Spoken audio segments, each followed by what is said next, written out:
Hello and welcome to Harper Podcast. I'm your host, Amrita Tripathi.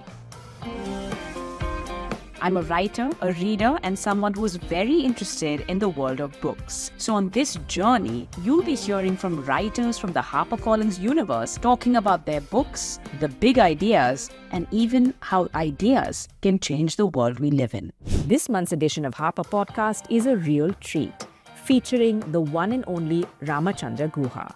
He talks about being a historian of the environment and why he doesn't consider himself an environmentalist, as he shares fascinating anecdotes from his own career and research and insights into his masterpiece, Speaking with Nature, The Origins of Indian Environmentalism. Stay tuned right to the end of this conversation to hear more about who he's dedicated his book to and why. And don't forget to keep us posted on your thoughts and feedback wherever you are. Hello, everyone, and welcome to a brand new episode of Harper Podcast. I'm your host, Amrita Tripathi, and I could not be more delighted to be in conversation today with Ramachandra Guha, a historian we know, of course, as a historian of modern India, a writer, and an environmentalist. Mr. Guha, it's such a delight and privilege to be talking to you. I feel like some of us might have forgotten the environmentalist and the historian of ecology and environment that you've been, especially early on in your career. Yes, Amrita, I started life 4 decades ago as a historian of the environment, a historian and sociologist of the environment, looking at conflicts over forests in the Himalaya, broadening out to the environment development debate globally. And then, of course, also because I was able to live in the US for 2 years and travel across Europe, study environmentalism as a phenomenon comparatively across the globe. And I've returned to my first field of research after many years through this book, Speaking with Nature, which was published recently. One clarification. I'm a historian of the environment, I'm a sociologist of the environment, but I'm not an environmentalist. Okay. I think that's an important distinction. It may seem pedantic. I'm not an environmentalist because I'm not an activist. I'm a student and scholar and writer on these subjects. Of course, I feel a deep empathy with those who seek to blend social justice with environmental sustainability. But an environmental scholar, yes, but not an environmentalist. Got it. Noted. But I will also say in your book, which I love, which I got as it launched earlier a few weeks ago, you do say somewhere we are almost all environmentalists now. So we'll come to what that means and implications. Because of climate change, absolutely, yes. Yeah. That's by the way, Amrita, again, that is a nod to a statement made by a British liberal historian in the latter part of the 19th century, where he said, we are all or almost all socialists now because of the profound inequalities that the Industrial Revolution had given birth to. So it's a nod saying that all of us have to be worried. Anyone with any sense, anyone with any understanding, anyone with any empathy, not just for the non-human world, but for the sufferings of the more vulnerable sections of human society, has to be concerned with the environmental crisis that India and the world faces today, which is not only linked to climate change. It goes beyond climate change. Though, of course, climate change is an important element of the crisis. So I do want to ask you a little bit, Mr. Guha, then to start with, because, we're talking about Speaking with Nature and the origins of Indian environmentalism. I'll ask you first about the origins of this book, because it was also a fascinating story about where you started. At one point you write, that there was a serendipitous discovery in a library, as often happens with your work. And but this was in the early 90s. So can you tell us a little bit about what happened at that time? You were already interested in, as you said, the Chipko movement, a lot of the history of the environment at that time. And then what happened? So it was in the late 80s. I had finished my PhD, which was on forests and peasants in the Himalaya, and with 2 chapters on the Chipko movement. And I was teaching in an American university, where in the library I discovered the out-of-print writings of 2 Indian scholars of the 30s and 40s, a sociologist and economist called Raja Kamal Mukherjee, and an associate of Mahatma Gandhi, originally trained in economics, called J.C. Kumarappa. And they were writing at a time when the freedom struggle was gathering strength. People knew that sooner or later the British would leave. India would become an independent country. It would have to start planning and thinking about how to emancipate its people from poverty in a sustainable and dignified way. And as the debate about the pattern of development or growth that India would follow once it became independent was shaping out, there was a dominant consensus articulated by such great nationalists as Jawaharlal Nehru and Subhash Chandra Bose, and many others, also the engineer statesman M. Visvesvaraya, that India had to catch up with the West. India had to emulate the West. India had to adopt heavy industrialization, massive urbanization, intensified use of energy, of resources, build large steel mills, large dams, large chemical factories, and that was the way to take Indian people out of poverty. And Rana Kamal Mukherjee and J.C. Kumarappa, writing in their 30s and 40s, were saying, no, maybe this won't work. Maybe, do remember, let's consider the fact that population densities in India are much higher than in Europe and North America when they began to industrialize. Let's consider that tropical ecologies, forests and soils are much more fragile than temperate ecologies. Let's consider that India has no colonies to conquer. The white European went to North America, decimated the Native Americans, and occupied this sparsely populated continent rich in resources and developed. And countries like England and France and Holland acquired colonies in Asia and Africa and Portugal and so on. So India does not have these options.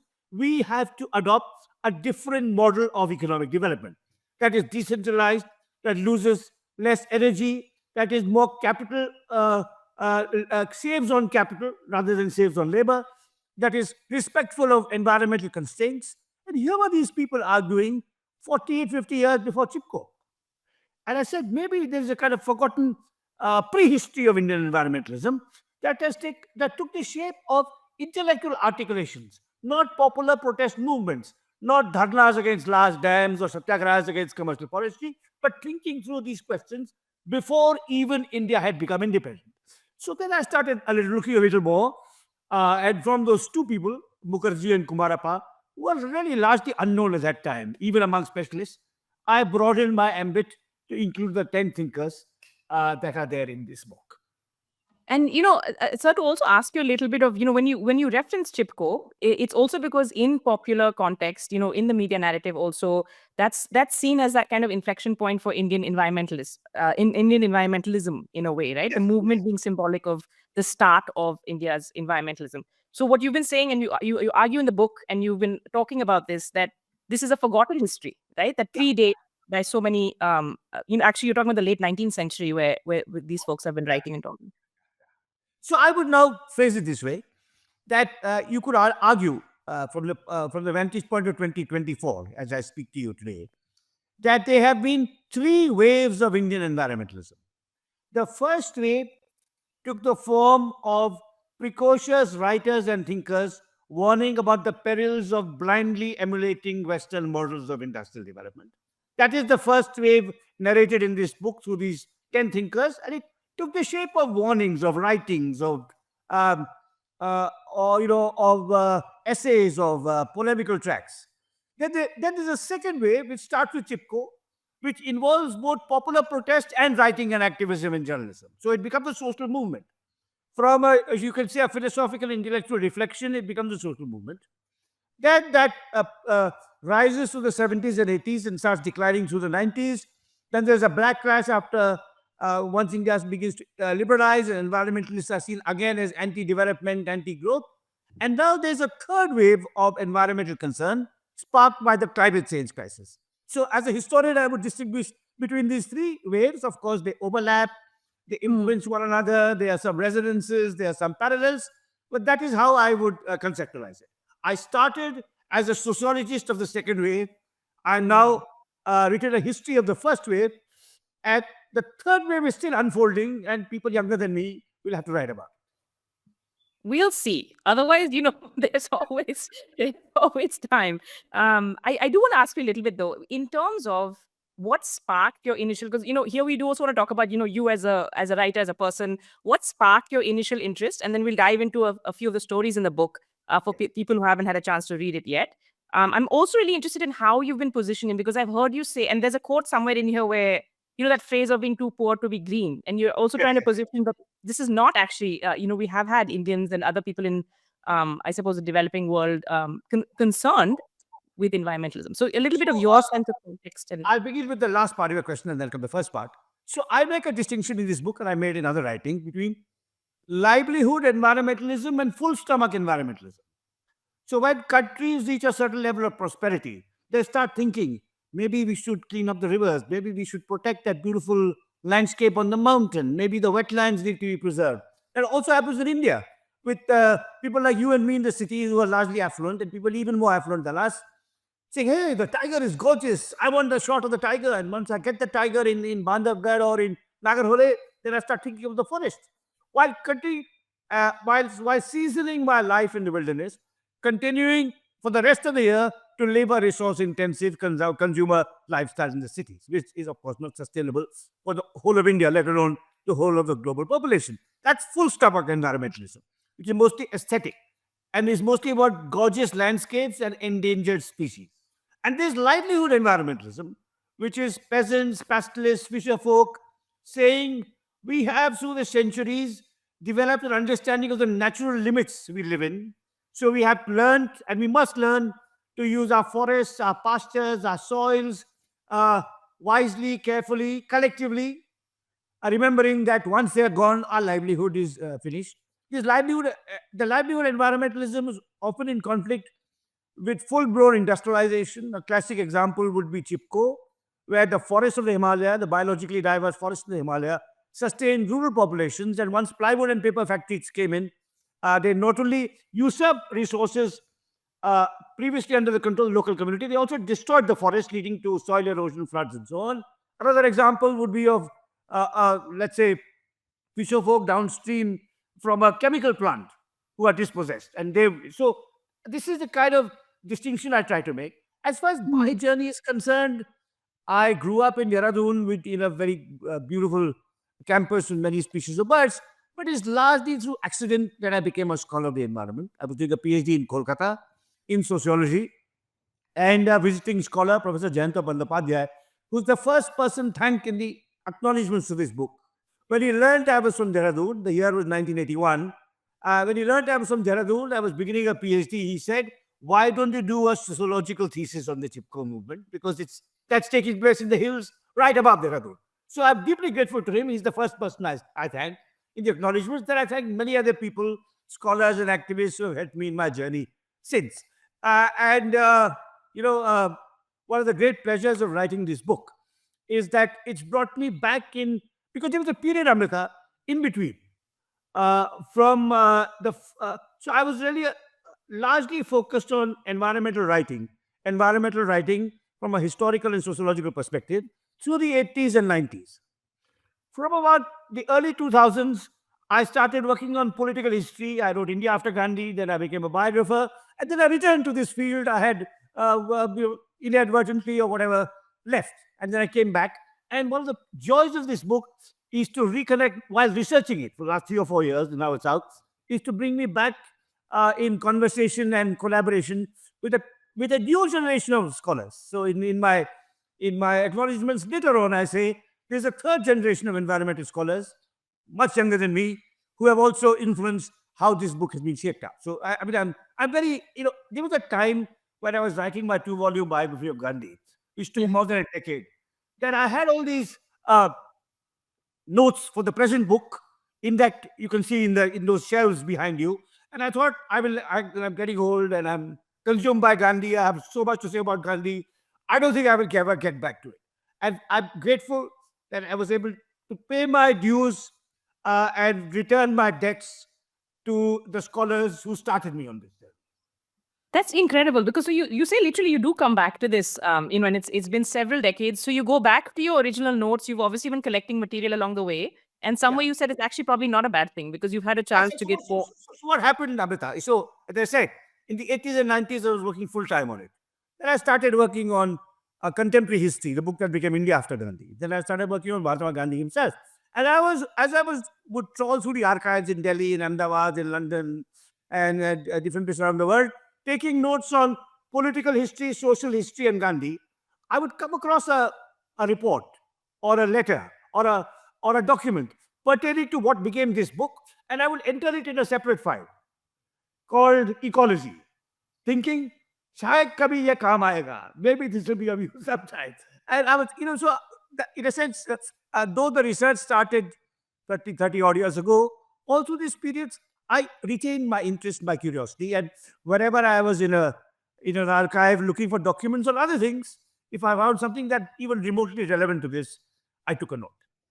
And then you said the pandemic becomes like a almost a tipping point, right? Because then you're sitting at Oh, home. but I'm here, like all of us, and then I can see all that I have, and I say, actually, I have 80% of what can make a decent book. And once the pandemic ends, I go to Delhi, I do a little more research, I go to other libraries, I source some material online, and then I have what I need. I think to write a interconnected work of scholarship that is of booklet. Which is incredible. I think we should do a masterclass with you at some point because it was also fascinating. I do want to ask you about a little bit. We won't obviously be able to get into all the stories, but you were talking about Gandhi. Gandhi is your sort of epigraph who also sounds this warning that kicks off the book. Yeah. Can you talk to us a little bit about that? What he was saying then, and if we can move, then to Tagore, because I think for a lot of us, again, we didn't realize that he had such an interest in the environment. There is no chapter on Gandhi per se. I mean, there are 9 chapters. One is about a couple scientists who work together, Albert and Gabriel Howard, who are agricultural scientists. So there are 9 chapters, 10 characters and thinkers who are profiled and whose writings are analyzed in this book. Gandhi is a kind of absent presence. 2 of the people in the book, J.C. Kumarappa, whom I already mentioned, and Mira Bain, his English disciple, who was an early environmentalist in the Himalaya, of course, was shaped by Gandhi. And the others all either had met Gandhi or read him, were working under the shadow of his enormous cultural and political influence in the first half of the 20th century. So, in a sense, Gandhi is kind of, as I said, an absence presence. Tagore was, we can talk about Tagore. I start the book with Tagore. And of course, I'm not a Bengali, which is at one level should inhibit you from writing about Tagore. At another level should be a provocation. Tagore does not belong to the Bengalis, alone.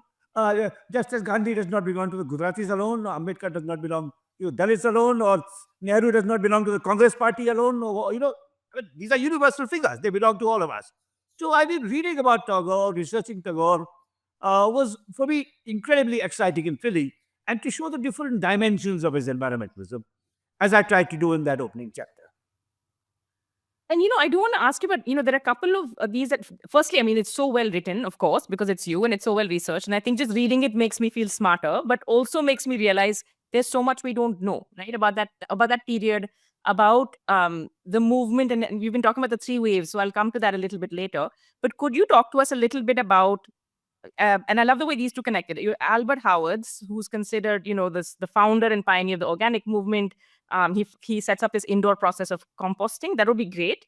And then, at one point you say Miraben record his book to the Prime Minister Nehru. So can you tell us a little bit about the stories there and what really spoke to you? So, Albert Howard was what you call a dissident scientist in the colonial system.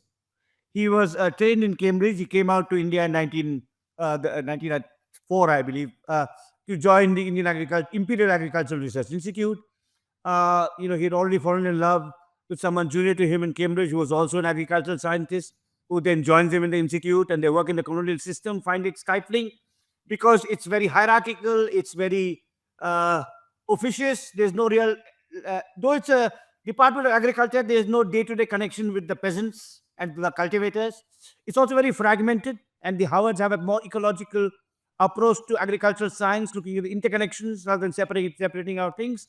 And then finally, because they can't work anymore in the colonial system, you go to Indore, where the princely states of Indore, where a lot of cotton is grown, give the Howards a grant to start a research institute, where they pioneer an alternative to chemical farming and fertilizers, which they call the Indore method of composting. Now, in 1930, Gabriel dies, and then Albert returns to England and lives on another 2 decades and writes some very important works, including a book called An Agricultural Testament, which is the Bible of organic farming all over the Western world. In Australia, in New Zealand, in Canada, in the United States, wherever farmers are looking for an alternative to chemical agriculture, they read an Agricultural Testament, which is why it is still in print. And the book is dedicated to Gabriel, who is no more. And, so originally this is only a chapter about Albert.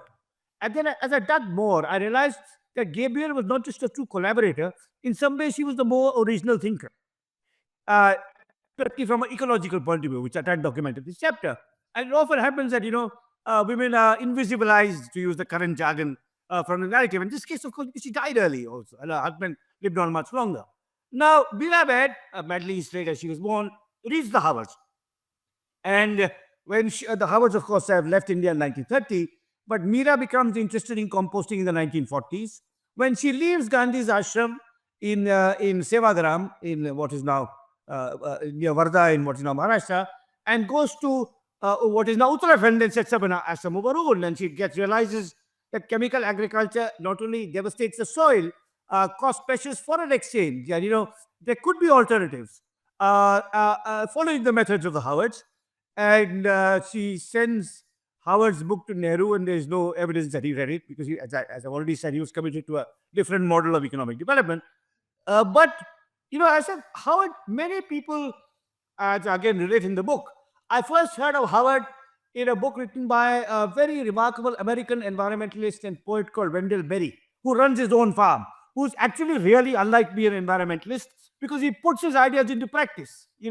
For decades, he has been in Kentucky running a farm productively without chemicals. And he was inspired by Howard.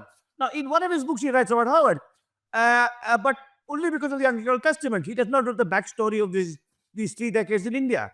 And, that often happens that you forget where your ideas have come from. So, in a sense, I've tried to bring, in that chapter, I've tried to bring both the Howards back to where the soil, where they did their most important and original research.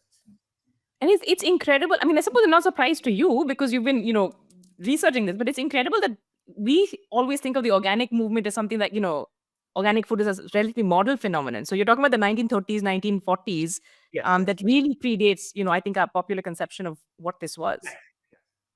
That's incredible. So the ideas living beyond, before anyone trolls me for saying I've only picked the foreigners in your book, though India plays such an we spoke about Tagore. We spoke. What I found fascinating is you've also said that, in a way, you want to reinstate this sort of environmental history that India has, right? I mean, and it's that's why you're people who lived here who were really shaped by the work they did here. Can you tell us a little bit about that and setting the context there? Because it sounds So like I made no apology for having 5 foreigners out of 10. I mean, because I'm not a xenophobe, I'm not a jingoist, I'm not a chauvinist.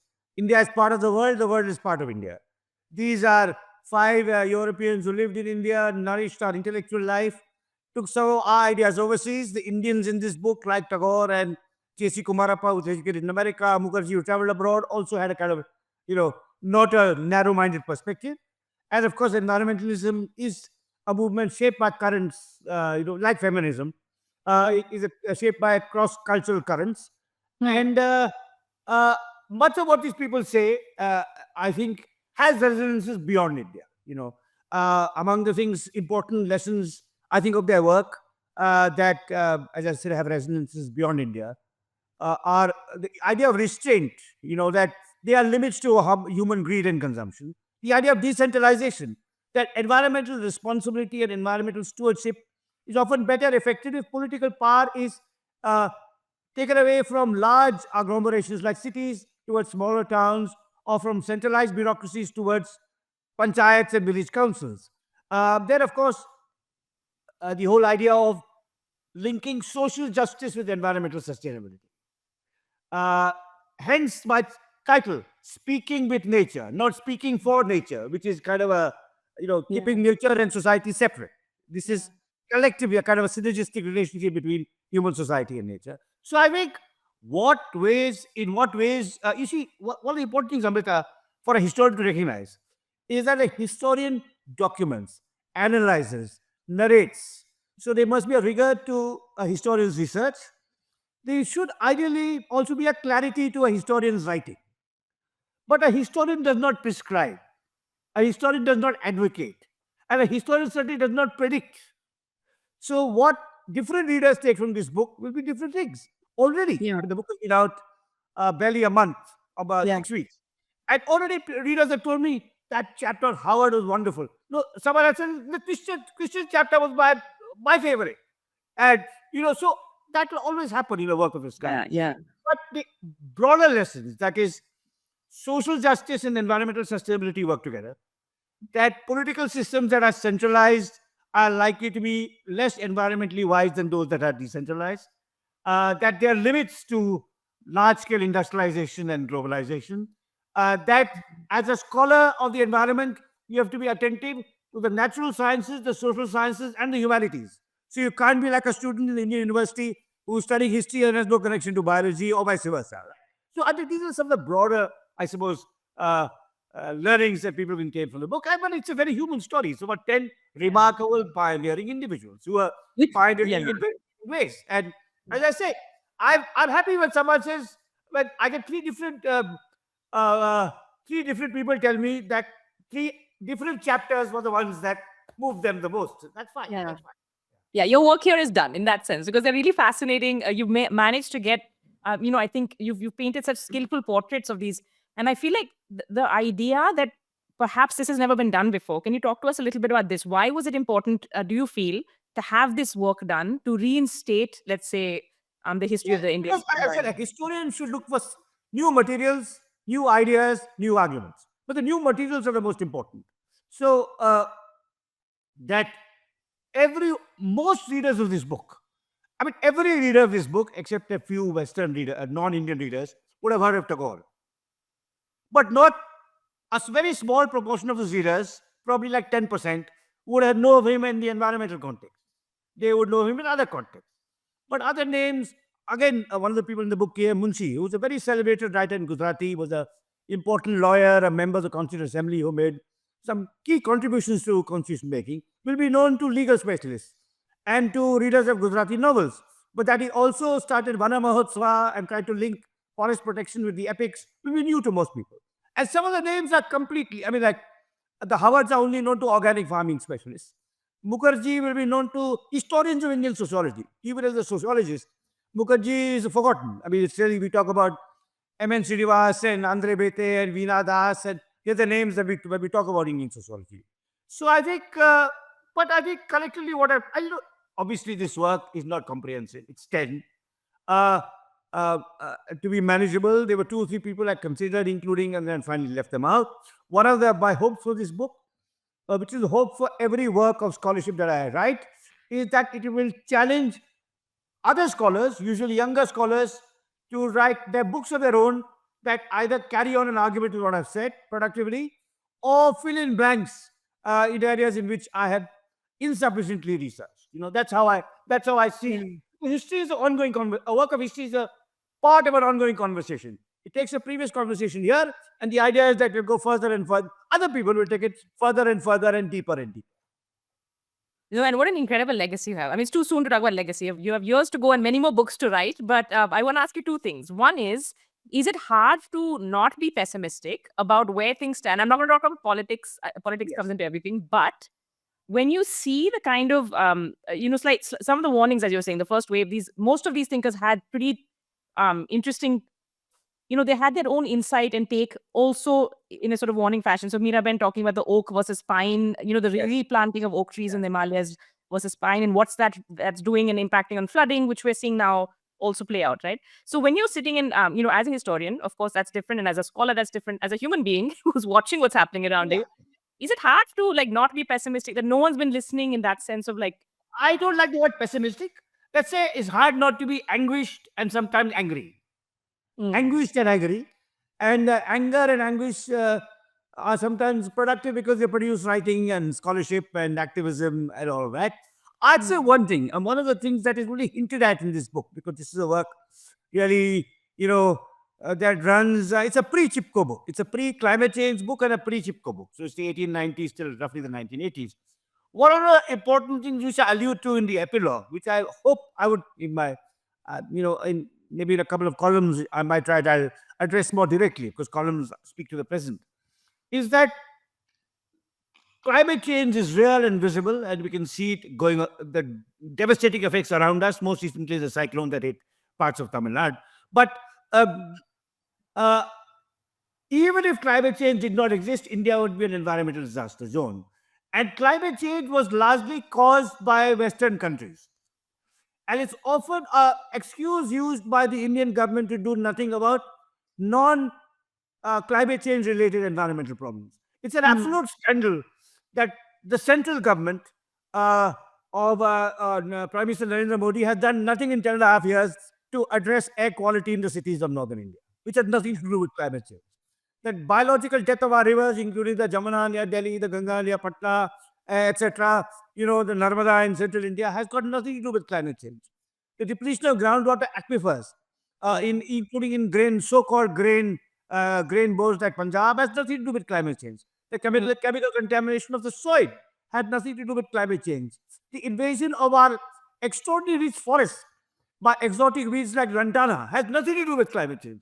And all these non-climate change environmental problems collectively affect the livelihood, the health, the employment opportunities, the incomes of probably 500 million Indians at a conservative estimate. Right.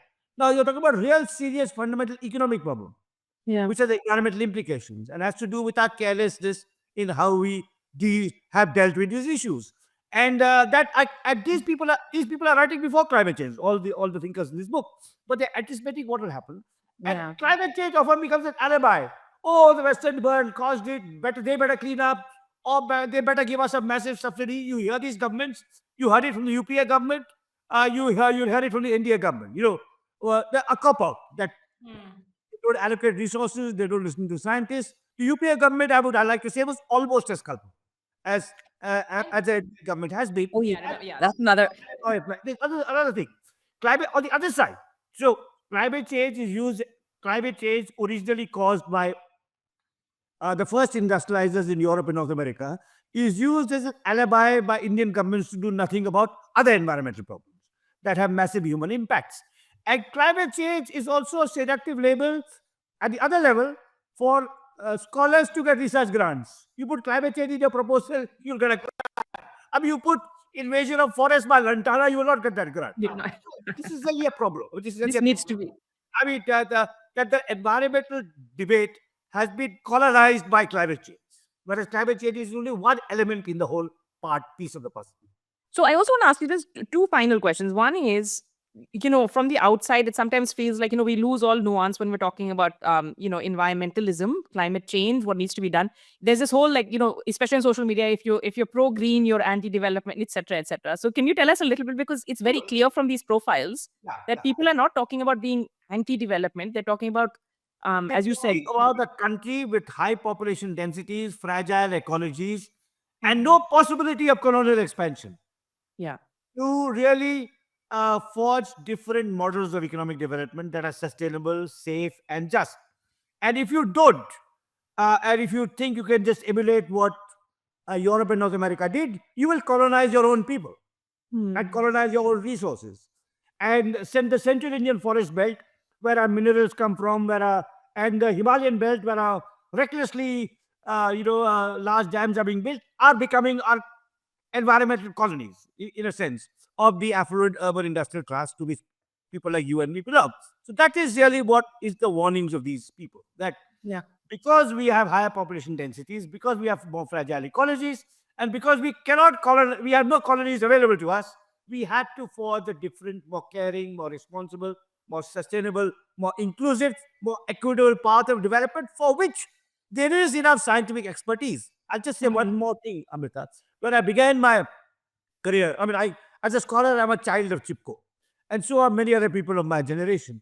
But today, we have a great reservoir of scientific expertise. We have outstanding hydrologists, soil scientists, agricultural experts, transport planners, alternative energy scientists, and all their scientific input in forging better and more sustainable and more inclusive policies is available to us, but it is never availed of either by state government or central government. I mean, that is a different story, why it's not availed of, but so we can, it's not a romantic, this is not a plea, a romantic plea, a utopian plea, a nostalgic plea.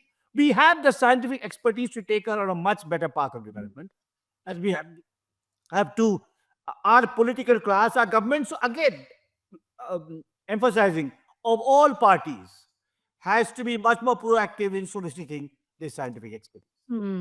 I hope someone's listening who can put that into action. Last question to you, and this is personal. You, in your dedication, you have dedicated to a friend and fellow traveler and to your daughter who you call an accidental environmentalist. Do you want to share a little bit about that? Yeah, so, Amrita, I mean, that dedication is two meanings. One, obviously, it's to two people I dearly love. Joan Martinez Arias, who's a Catalan scholar of the environment who I've had a close friendship with now on going for almost 40 years. And the other is my daughter. But Joan Martinez Arias is a pioneering scholar in the field of what is called political ecology and environmental justice. My daughter is an accidental environmentalist in that she is a feminist social entrepreneur who has founded a company based on the research she did when she was in the Kennedy School at Harvard that designs and sells menstrual cups under the label Asan. And the model is sell one, donate one. And it's environmentally sustainable because unlike pads, which are so common and rags and so on, this you can use a cup for 10 years. So she's an accidental environmentalist because her motivation came more from feminism and social justice. And it turns out that her product also has positive environmental ramifications. But there's another meaning, which is the extraordinary thing about where environmentalism differs from most political theories, where it differs from classical liberalism, socialism, etc., is that it's intergenerational. So Joan is 20 years older than me. My daughter is 30 odd years younger than me. So it has to be intergenerational. So that's really my feeling. Yeah. That's why I juxtapose the two of them together. And they both sound like they've done incredible work. So I'm going to look up what she's been doing. But thank you so much for the time for writing this. More power to your pen, more readers to you. And I'm sure you'll be hearing from many of us readers across the country and across the world, actually. Congratulations. Thank you. You're listening to Harper Podcast, and we certainly hope you enjoyed listening. Stay tuned for more episodes. This podcast is available on Spotify and Hubhopper. You can also stay updated with HarperCollins' new books, subscribe to the Harper Broadcast newsletter, and find us on social.